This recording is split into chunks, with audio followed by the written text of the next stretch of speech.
Hello, good morning class 11। आज हम लोग पढ़ेंगे अमीबा में पोषण कैसे होता है। इसके जो पहले वाले लेक्चर थे उसमें हम लोगों ने पढ़ा था अमीबा की जैविक क्रियाओं के बारे में, और इसमें हमने बताया था कि जीवों में जो गमन है, अर्थात गमन का तात्पर्य है कि चलने से उसका तात्पर्य है कि अमीबा में गमन जो है कूट पादों द्वारा होता है। जैसे कि हम लोगों में पैरों के द्वारा हम लोग गमन करते हैं, चलते हैं, वैसे ही अमीबा जो है कूट पादों के द्वारा चलते हैं। हम लोग पैरों के द्वारा चलते हैं, अमीबा कूट पादों के द्वारा क्या करते हैं, गमन करते हैं। तो ये बात जो है आपको बताई गई। तो इसमें क्या बताया गया, जो अमीबा है गमन कूट पादों द्वारा होता है। कूट पाद के बनने के फलस्वरूप अमीबा में जो गमन होता है उसे अमीबीय गमन कहते हैं। हमने बताया था अमीबीय गमन कहते हैं, जो मतलब कि जो अमीबा में गमन होता है उसको हम लोग कहते हैं अमीबीय गमन कहते हैं। और गमन से संबंधित कई मत दिए गए, मतलब उनके चलने के संबंध में वैज्ञानिकों ने विभिन्न प्रकार के कई सारे मत दिए थे और उनके बारे में हम लोगों ने चर्चाएं की थी। तो पहली जो चर्चा थी वो थी असंजन मत के द्वारा चर्चा की थी। तो असंजन मत जो था, इसमें बताया गया कि अमीबा में जो गमन कोशिका द्रव्य के ठीक वैसे ही बह जाने से होता है जैसे कि खुरदरी ठोस सतह पर जल की बूंद गोल न होकर अधिकतम आशक्ति की दिशा में बह जाए ना, ये बताया गया था असमंजन मत में। अब बताया, और नेक्स्ट है धरातल तनाव। इसमें जो एक वैज्ञानिक थे बार्थोल्ड के अनुसार बताया गया था कि स्थानीय कारणों की वजह से जो धरातल का जो पृष्ठ तनाव है, धरातल का जो तनाव है वो कहीं कहीं पर कम हो जाता है, जिसके कारण अमीबा क्या करते हैं, गति करते हैं। तो ये धरातल तनाव मत जो है बार्थोल्ड के अनुसार बताया गया था कि स्थानीय कारणों की वजह से जो धरातल का तनाव होता है वो कहीं कहीं पर कम हो जाता है, जिसकी वजह से जो है अमीबा जो है गमन कर पाते हैं। फिर उसके बाद आपको बताया गया था लुढ़काव मत। तो इसमें थे एक जेनिंग्स नाम के एक वैज्ञानिक थे। इनके अनुसार अमीबा जो है गेंद की भांति क्या करता है, लुढ़कता रहता है। मतलब सभी ने गमन के संबंध में अपने अपने मत को बताया। तो वैसे ही लुढ़काव मत जो है बताया, जेनिंग्स नाम के एक वैज्ञानिक थे। इन्होंने बताया कि अमीबा जो है वो गेंद की भांति क्या करता है, लुढ़कता रहता है। फिर उसके बाद जो है पद भ्रमण मत आया। तो पद भ्रमण मत में जो थे वैज्ञानिक थे डेलिंजर के अनुसार, उन्होंने बताया कि अमीबा केवल कूट पादों द्वारा गमन करता है, जैसे कि हम मानव जो है अपने पैरों के द्वारा गमन करते हैं। ये जो है आपको बात बताई डेलिंजर साहब ने बताई पद भ्रमण मत में, ठीक है। फिर उसके बाद साल जेल मत, इसमें बताया कि अमीबा के गमन से संबंधित जो कि मास्ट नामक एक वैज्ञानिक थे, इन्होंने बताया कि अमीबा के कोलाइडलीय कोशिका द्रव्य में कूटपाद बनते व बिगड़ते हैं, अर्थात जेल से साल और साल से जेल बनते व बिगड़ते हैं, जिसके फलस्वरूप अमीबा क्या करता है, गमन करता है। तो ये बातें जो हैं आपको इसके पहले वाले लेक्चर में बताई जा चुकी हैं। और आज जो हम लोग बात करेंगे अमीबा में पोषण कैसे होता है। तो बच्चों हमने बताया कि जो अमीबा है वो एक, देखिए अमीबा में पोषण कैसे होता है। तो पहले तो हम जाने पोषण क्या है। तो बच्चों पोषण एक बहुत ही जटिल जैविक क्रिया होती है। जैसा कि हम लोग जानते हैं कि पोषण क्या है, एक बहुत ही जटिल जैविक क्रिया है। इसमें क्या होता है कि हम लोग जटिल जैविक अणुओं को क्या करते हैं, सरलतम जैविक अणुओं में तोड़ते हैं, ठीक है। मतलब ठोस से हम उसे द्रव्य अवस्था में लाते हैं, क्योंकि हम लोगों को सदैव जो न्यूट्रिशन है, जो पोषण है वो लिक्विड फॉर्म में चाहिए, हमें जो भोजन है वो लिक्विड फॉर्म में चाहिए, ना कि ठोस फॉर्म में चाहिए। तो क्या होता है, हम लोगों में जटिल जैविक अणु होते हैं जिनको हम लोग क्या करते हैं, एक सरलतम जैविक अणुओं में क्या करते हैं, परिवर्तित कर लेते हैं और उनसे अपना जो है पोषण प्राप्त करते हैं। तो इसी प्रकार बताया गया है कि जो पोषण एक जटिल जैविक क्रिया होती है। और अमीबा क्या करता है बच्चों, अमीबा क्या होता है, पूर्ण भोजी होता है ना। अमीबा क्या है, अमीबा पूर्ण भोजी, अर्थात इसका मतलब कि वो जंतु समभोजी एवं सर्वाहारी जंतु होता है।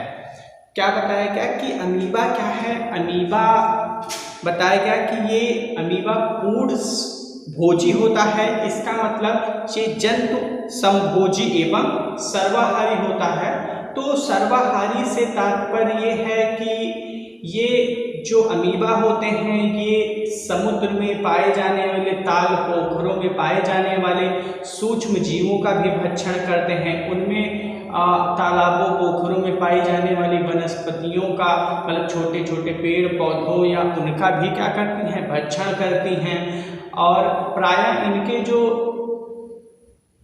इनका जो भोजन होता है वो सूक्ष्म जीव ही क्या है, इनके प्रायः भोजन हैं। तो बच्चों ये कैसे होते हैं, जंतु समभोजी और सर्वाहारी होते हैं, अर्थात ये हर प्रकार का पोषण ले सकते हैं। मतलब इनके लिए ये शाकाहारी ना होकर, शाकाहारी का कार्य क्या होता है, केवल वो वनस्पतियों पे क्या करे, डिपेंड रहे, वनस्पतियों का ही सेवन करे। और ये क्या है, सर्वाहारी होते हैं। जैसे कि आप लोग जानते हैं कुछ व्यक्ति होते हैं शाकाहारी होते हैं, कुछ सर्वाहारी होते हैं। तो शाकाहारी किसे कहते हैं, जो बच्चों मतलब कि जो केवल वनस्पतियों पे डिपेंड करें, वनस्पतियों का सेवन करें ना, दाल चावल रोटी सब्जी इत्यादि जो लोग सेवन करते हैं उन्हें हम लोग शाकाहारी कहते हैं। और वे लोग जो दाल चावल रोटी सब्जी के साथ साथ मीट मछली अंडा इत्यादि प्रकार की भोजन सामग्री को जो लेते हैं उन्हें हम लोग क्या कहते हैं, सर्वाहारी कहते हैं। तो ठीक इसी प्रकार जो है अमीबा भी होता है, वो भी सर्वाहारी होता है, अर्थात वो सभी प्रकार का पोषण लेता है, चाहे वो जंतुओं से हो, चाहे वो वनस्पतियों से हो, चाहे वो सूक्ष्म जीवों से हो। तो बच्चों आगे हम लोग बढ़ते हैं। यह सभी प्रकार के भोजन के ठोस कणों को ग्रहण कर लेता है तथा सामान्यतः ये जीवाणुओं, प्रोटोजोआ, शैवाल आदि सूक्ष्म जलीय जीवों का आदि सूक्ष्म जलीय जीव जो हैं इसके भोजन होते हैं। तो अमीबा का जो सामान्यतः जो भोजन है वो सूक्ष्म जीव होते हैं, जीवाणु होता है, शैवाल होता है, प्रोटोजोआ होता है। अर्थात कहने का तात्पर्य ये है कि जो अमीबा होता है वो सूक्ष्म जीवों का भक्षण करता है। इसका मतलब वो सूक्ष्म जीवों से क्या करता है, अपना पोषण प्राप्त करता है। जैसे कि हमने बताया कि जीवाणुओं का भक्षण, प्रोटोजोआ का भक्षण, शैवाल का भक्षण ना, तो ये सब चीज़ें जो हैं इनका ये लोग भक्षण करते हैं। फिर इसके बाद और आगे बढ़ते हैं हम लोग, फिर देखते हैं आयात अर्थात इंपोर्ट क्या है ना। तो ये बेटा ये क्या प्रक्रिया है, ये भोजन के अंतर्ग्रहण की निश्चित विधि होती है, ठीक है। अर्थात इसमें क्या होता है, जिसमें कि अमीबा कोई प्रयास न करके खुद ब खुद क्या होता है, जीवाणु सूक्ष्म जीव इसके पास आते हैं और ठीक वैसे ही फंस जाते हैं जैसे कि कोई जानवर या कोई इंसान दलदल में फंस के क्या हो जाता है, धंस जाता है और उसके चक्रव्यूह में क्या हो जाता है, फंस जाता है। तो ठीक इसी प्रकार जैसे कि हमने इस हेडिंग में बताया कि आयात अर्थात इंपोर्ट क्या चीज है, तो हमने बताया यह भोजन अंतर्ग्रहण की निश्चित विधि होती है जिसमें कि अमीबा कोई प्रयास नहीं करता। जीवाणु आदि सूक्ष्म भोजन कण अमीबा के संपर्क में आते ही क्या होते हैं, कोशिका द्रव्य में ठीक वैसे ही धंस जाते हैं जैसे कोई ठोस वस्तु या जंतु दलदल में फंस जाता है। ठीक, अब इसके बाद जो है हम लोग बात करेंगे अंतर्वलन। ठीक है, इसके बाद हम लोग बात करेंगे अंतर्वलन के बारे में बात करेंगे। तो अंतर्वलन क्या है, नेक्स्ट हेडिंग इसकी क्या है, अंतर्वलन।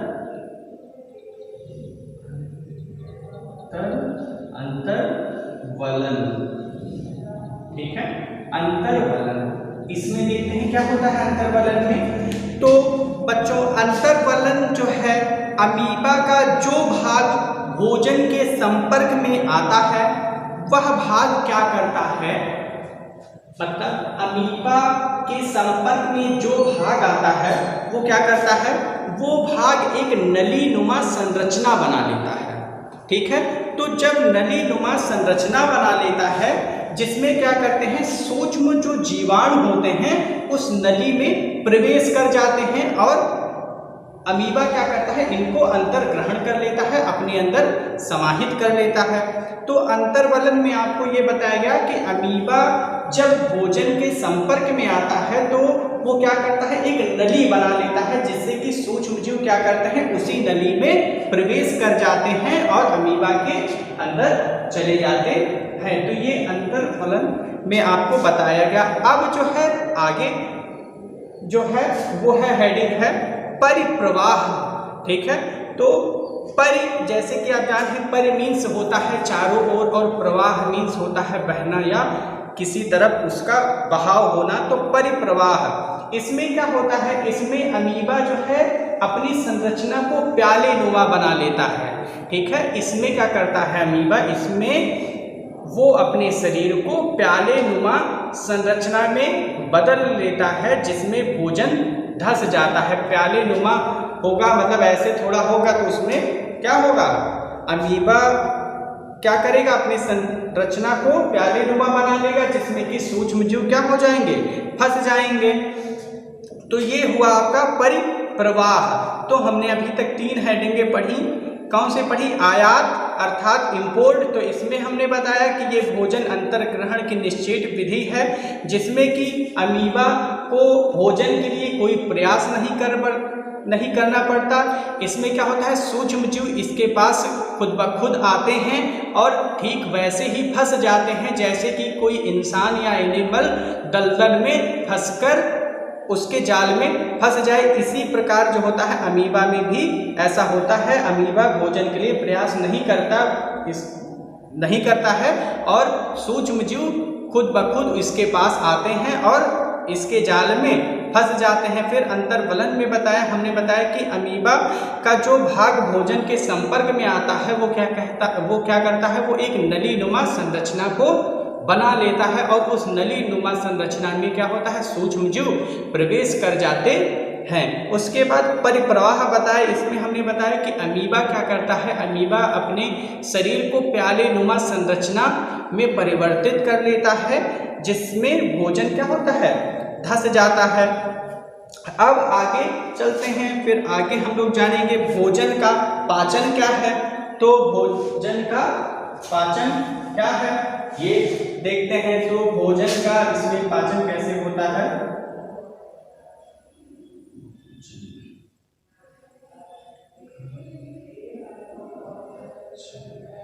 ठीक, तो अब इस हेडिंग को देखेंगे कि भोजन का पाचन क्या है। तो इसके लिए सर्वप्रथम खाद्य धानियों का एक विशेष योगदान होता है।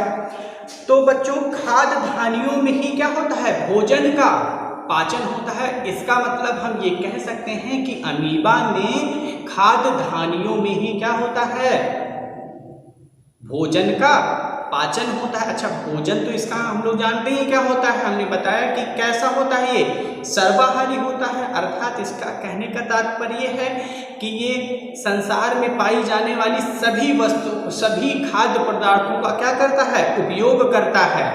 मतलब सर्वाहारी क्या करते हैं, केवल वनस्पतियों का ही उपयोग करते हैं, जबकि सर्वाहारी कैसे जंतु या एनिमल होते हैं जो कि ब्रह्मांड में पाई जाने वाली हर चीज का नियर अबाउट क्या करते हैं, सेवन करते हैं। अर्थात वनस्पतियों का भी सेवन करते हैं, एनिमल का भी सेवन करते हैं। तो इस प्रकार वो क्या कहलाते हैं, सर्वाहारी कहलाते हैं। ठीक उसी प्रकार जैसे कि अमीबा होता है। एक खास बात, अमीबा क्या है, अमीबा का कोई निश्चित आकार नहीं होता है, वो कैसी जेलीनुमा एक संरचना होती है। फिर आगे चलते हैं तो खाद्य धानियों में ही क्या होता है, भोजन का पाचन होता है, जिसमें पहले भोजन अम्लीय और बाद में कैसा हो जाता है, क्षारीय माध्यम में परिवर्तित हो जाता है। पहले तो कैसा होता है, भोजन अम्लीय माध्यम में होता है और बाद में क्या होगा, वो क्षारीय माध्यम में परिवर्तित हो जाएगा, जिसमें कुछ एंजाइम क्या होते हैं, सहायक होते हैं, जैसे कि ट्रिप्सिन हो गया और इमाइलेज हो गया इत्यादि एंजाइमों की सहायता से ये क्या करते हैं, अपने भोजन को पचाते हैं। तो बच्चों बस आज के लिए इतना ही। Next video next day.